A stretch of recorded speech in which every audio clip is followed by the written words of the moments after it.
मोक्ष जीते जी मिलती है, जिंदा रहते हुए मिलती है।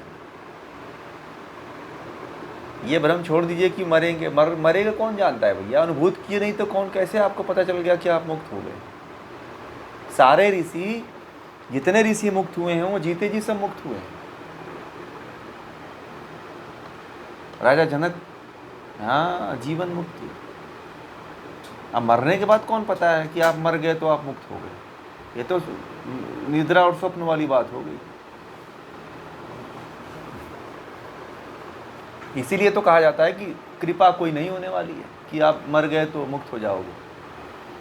आप सब आप अनुभूत करके जाओगे, सब समझ करके अनुभूत करके जाओगे। कुछ ऐसा नहीं होने वाला है जो आप कृपा होगी कि मर जाएंगे तो मुक्त हो जाएंगे। ये बहुत पुराना कॉन्सेप्ट हो चुका है।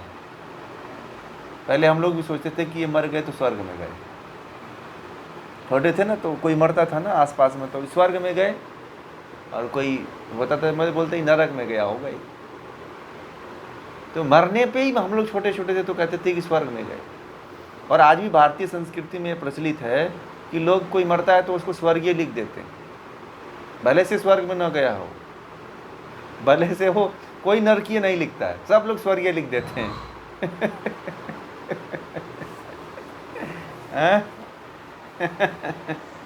देखिएगा, कोई मरता है तो सब लोग यही लिखते हैं, स्वर्गीय।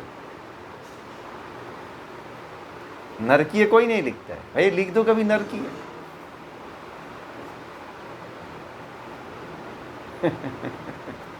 आप तो कोई व्यक्ति स्वर्ग में गया है, नरक में गया है, तो आप लोग भी पता लगा सकते हो। आप लोग इतना तो सिद्धि अब मिल ही गई है कि कौन व्यक्ति स्वर्ग में जा सकता है, बताइए। मिल गई कि नहीं मिल गई इतनी सिद्धि? अब आपसे पूछें कि फलाना आदमी आपके यहाँ रहता है, वो स्वर्ग में गया है कि नरक में, आप तुरंत बता दोगे, पक्का वो नरक में गया होगा। क्योंकि उससे कर्म सही नहीं थे, अंतःकरण सही नहीं थे, चित्त नहीं सही था, वो तो नरक में ही जाएगा, है कि नहीं? हाँ, तो मरने वाला कंसेप्ट तो छोड़ ही दीजिए कि सो जाएंगे तो मर जाएंगे।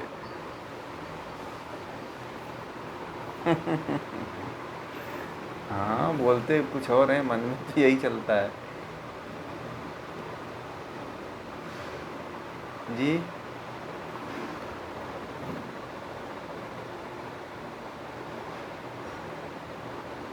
हाँ, भगवान कोई बन सकता है। आप भगवान मैं कभी कभी बोल दूं तो आप लोग ईश्वरी समझना, ठीक है? मेरे बोलने का मतलब ईश्वरी होता है। भगवान तो मतलब कोई भी बन सकता है 6 गुणों को लेकर के, ठीक है? आप भी बन सकते, हाँ, आप भी बन सकते हो, आप भी बन सकते हो, और भी कोई बन सकता है। तो भगवान बनना बड़ा आसान है, गुणों को धारण कर लो, भगवान बन जाओगे। दिखावे में नहीं, वो झलकना चाहिए आपके जीवन में,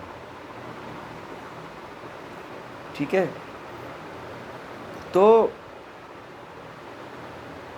मुक्ति का यत्न जो है जीते जी कर लीजिए, मरने के बाद कुछ नहीं होगा, ठीक है? आप जो अभी इसीलिए साधन समाधि का अनुभव जीते जी कर लीजिए, मरने के बाद कुछ नहीं होता। इसीलिए तो कहा गया है कि ये शरीर देवताओं को भी दुर्लभ है।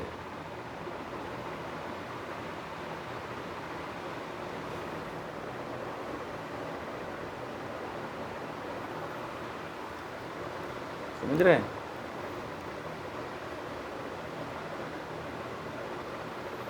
अब अगले सूत्र की तरफ चलते हैं।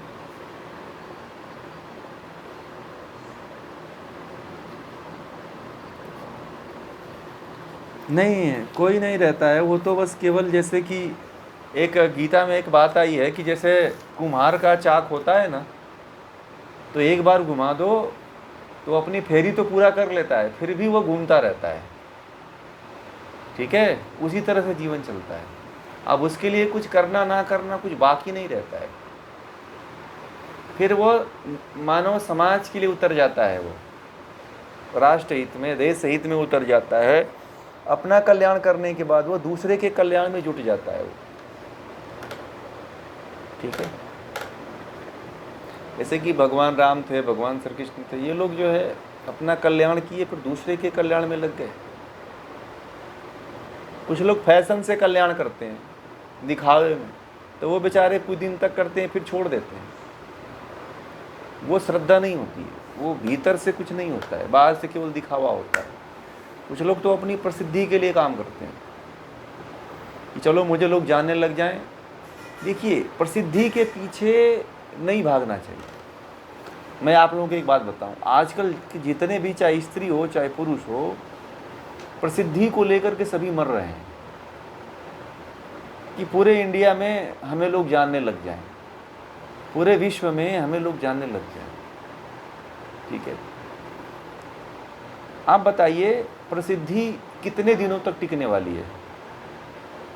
मुश्किल से 10 साल 20 साल प्रसिद्धि टिकेगी ना, कि हमेशा रहने वाली है?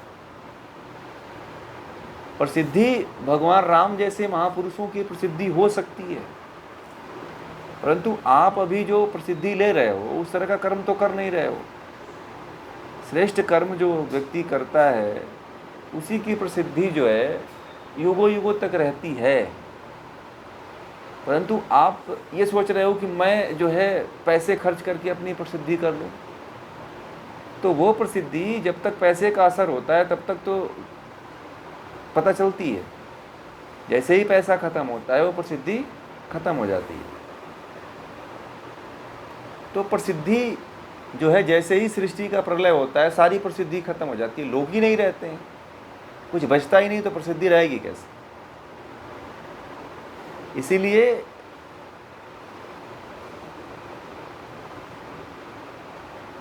हाँ, सृष्टि तो दूर, वो व्यक्ति के खत्म तो प्रसिद्धि खत्म। इसलिए प्रसिद्धि के कुछ लोग तो अपने पूरे जीवन को प्रसिद्धि में लगा देते हैं कि मैं प्रसिद्ध हो जाऊं, और कुछ लोग जो काम करते हैं ना, उनका जो काम इसलिए करते हैं कि मुझे लोग जाने। ठीक है, कुछ लोग तो ऐसे हैं कि कुछ ऐसे करते हैं कि वो कहते हैं कि कुछ लोग जाने। एक महिला है, योग कराती हैं, रायपुर में है, ठीक है, उनको बड़ा शौक है मतलब प्रसिद्ध होने का, तो वो कहती है ना कि हमारा वीडियो थोड़ा आप शेयर कर दीजिए ना। तो मैंने कहा कि आप अच्छा काम करो ना, आप अच्छा कार्य करो, आपको लोग जानेंगे भाई, आपके पास खुद चल के आएंगे। वो कहती है कि मेरा थोड़ा लाइक बढ़वा दीजिए, लोगों से मेरा परिचय करवा दीजिए। मैंने कहा कि आप अच्छा काम करो, मैं जोड़ूंगा, कल भाग जाएंगे लोग, आपको गाली भी देंगे। आप अपना अच्छा कार्य करो ना, आपके पास लोग चल के आएंगे। ठीक है, आप अपने घर का निर्वहन सही तरीके से करिए, देखिए आपको आपकी प्रसिद्धि बढ़ जाएगी। आप अपने कर्तव्य से भाग रहे हो ना, तो प्रसिद्धि आपकी कभी नहीं बढ़ेगी। भगवान राम की प्रसिद्धि कैसे हुई? भगवान राम को वनवास से पहले कोई नहीं जानता था, यहाँ तक कि अयोध्या में भी वनवास से पहले कोई नहीं जानता था भगवान राम को। भगवान राम की प्रसिद्धि तब हुई जब कैकेयी ने कहा कि इसको वनवास भेज दो। राम ने अपने पिता के वचन को निभाने के लिए, उस कर्तव्य के पालन के लिए वन में चले गए, तब से प्रसिद्धि होती है। तो मैंने उनसे यही कहा, यही उदाहरण भी दिया मैंने। उनकी बड़ी इच्छा है, बड़ी लालसा उनकी रहती है, पैसे देकर के पेपर में कटिंग निकलवाती हैं कि मेरा आ जाए। वो बताती भी है कि मैंने इतना पैसा दिया था तो पेपर वाले छापा है। मैंने कहा कि इतना ललक आपको क्यों है? मैं तो इतने दिन से कार्य करता हूँ, मैंने कभी कोई चेष्टा ही नहीं किया। जिसको आना हो वो खुद आएगा, हमें प्रसिद्ध नहीं होना है। तो लोगों के हाथ में, आज आपको चाहे तो पूरे भारत में चोटी पे पहुंचा दे, आज चाहे तो आपको एकदम गिरा दे, कहीं इतना ललक में हो।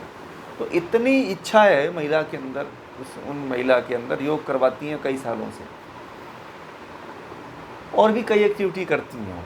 तो उनके अंदर, उनकी उम्र है करीब 40-50 से करीब है, फिर भी उनके अंदर इतनी इच्छा है, इतनी ललक है। अब वो मेरी वीडियो सुनती हैं तो कहती हैं कि आप बड़ा अच्छा बोल लेते हो। अब उनको उसमें भी मतलब एक वो है, आप कहाँ से ज्ञान प्राप्त किए हो थोड़ा बता दो। मैंने कहा कि मेरा आज का ज्ञान थोड़ी है, ये तो कई जन्मों का ज्ञान। बोले कई जन्मों का ज्ञान है, उसमें भी वो हाय मारती रहती है। मैंने कहा कि आपके अंदर जो एक प्रबल इच्छा है कि मैं प्रसिद्ध हूँ, क्या करोगे प्रसिद्ध होकर के? आपको लोग जानने ही लग जाएंगे तो आप क्या कर लोगे? आपके पास वो चीज़ है ही नहीं है कि लोगों को आप दे पाओगे, क्या दे पाओगे?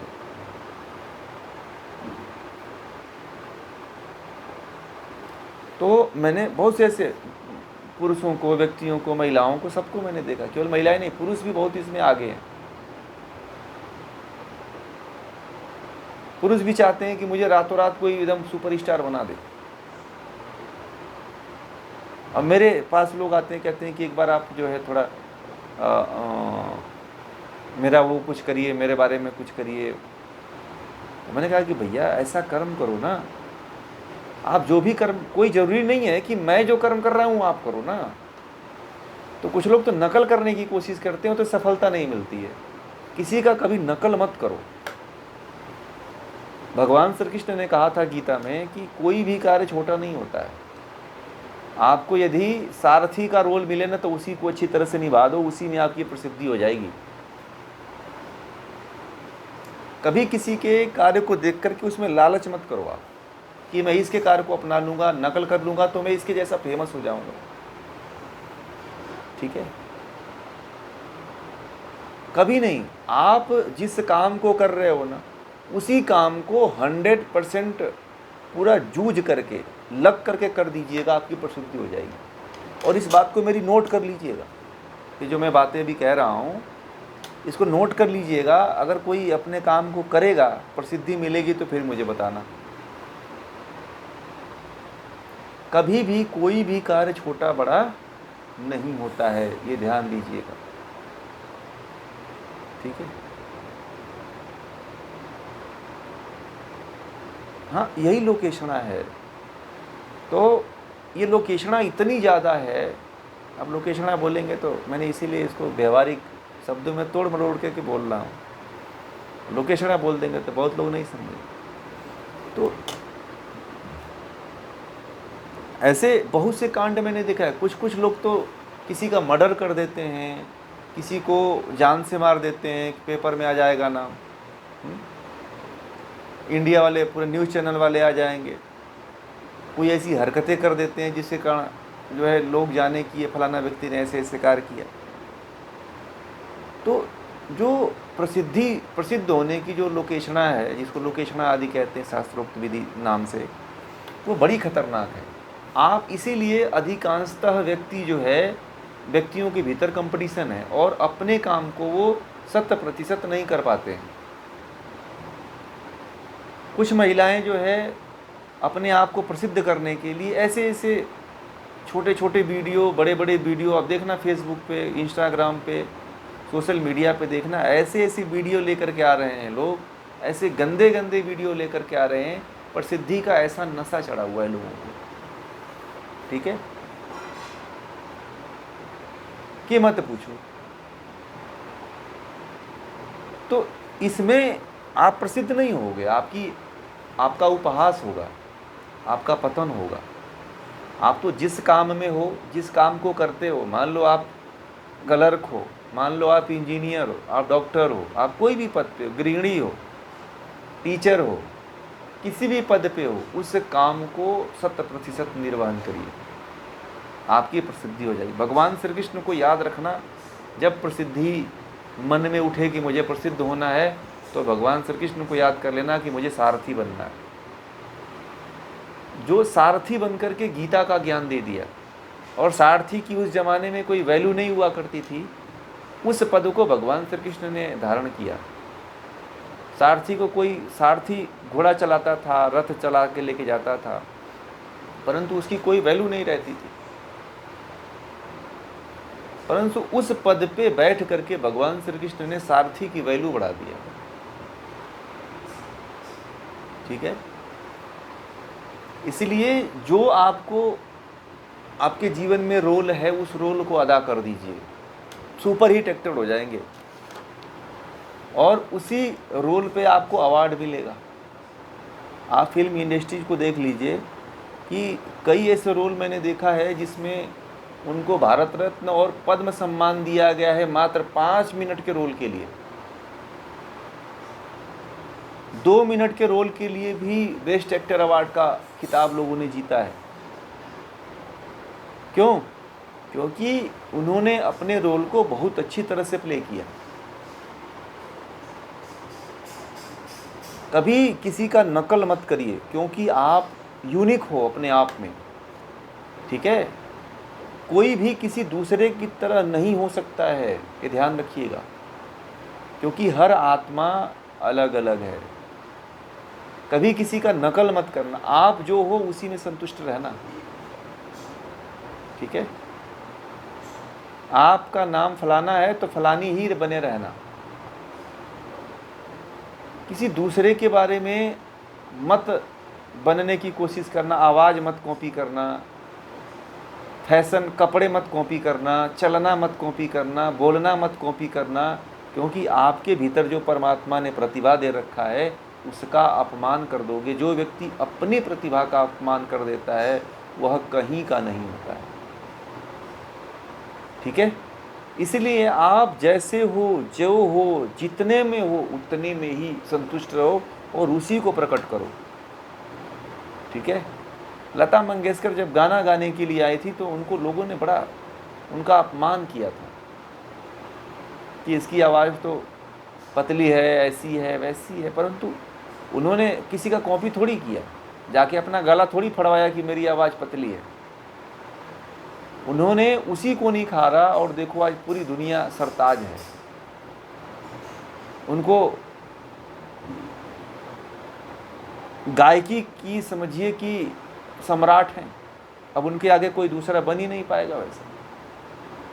तो इसीलिए जो है कभी भी जो है अपने आप को कमज़ोर मत समझना। मैं सबके लिए कह रहा हूँ, आप जो हो वैसे ही अपने आप को प्रेजेंट करो, कभी नकल मत करना, किसी का कॉपी मत करना, कभी कॉपी पेस्ट काम मत करना आप कि फलाना आदमी ने ऐसा कॉपी किया मैं भी ऐसा करूँगा, ठीक है?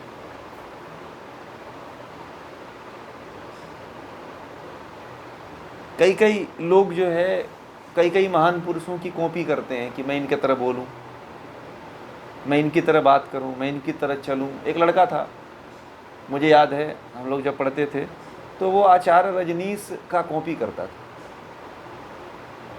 उन्हीं के तरह जो है दाढ़ी बढ़ा लिया था, उन्हीं की तरह बाल बढ़ा लिया था, उन्हीं की आवाज़ निकालता था, ठीक है?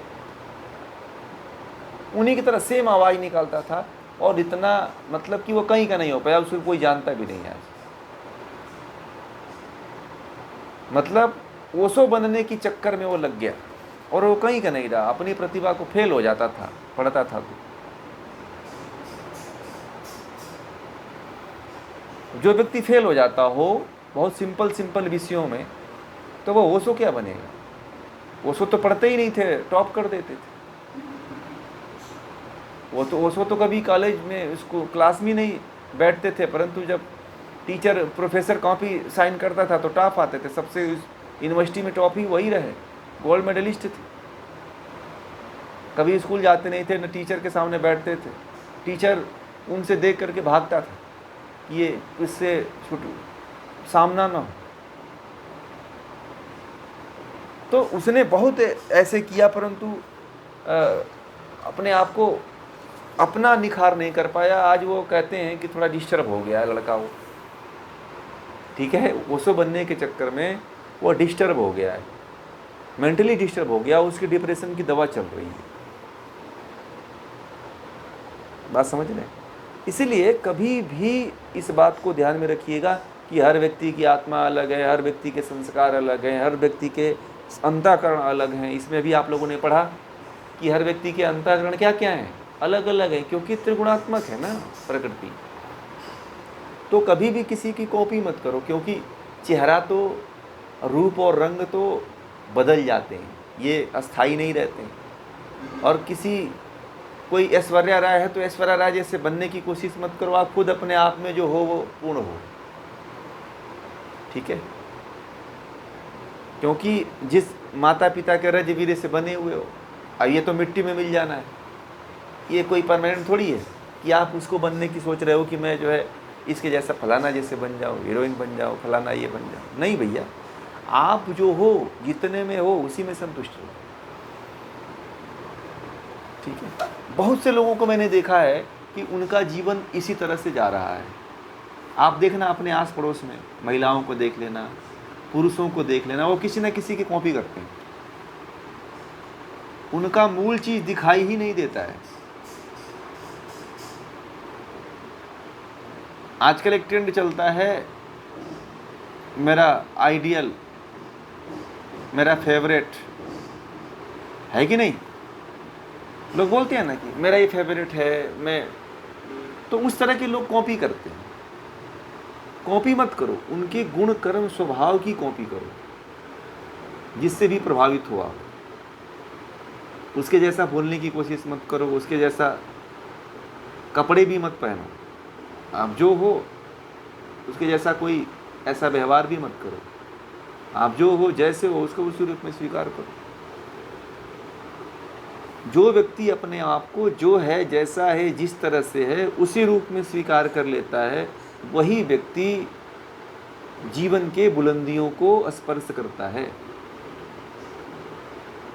और जो व्यक्ति नकल करने में लग जाता है, किसी का कॉपी पेस्ट करने में लग जाता है, वह तो अपना समय तो बर्बाद भी, मतलब दूसरे की नकल में अपना जो समय बर्बाद करता है, वह समय उसको मौत के करीब लेकर के जाता है। बात समझ में आ गई? बहुत महत्वपूर्ण बात है, ध्यान रखिएगा इसको, क्योंकि ये बातें फिर कोई बताएगा नहीं। और आप लोगों के भीतर ये कब आके बैठ जाता है कि मुझे तो फलाना जैसा बनना है, तो उसके जैसा कॉपी मत करो। नहीं, आप जो हो जैसे हो वैसे ही बोलो। आपकी आवाज़ मोटी है, आप नहीं अच्छी तरह से बोलो, वैसे ही बोलो, दूसरे की कॉपी मत करो, ठीक है।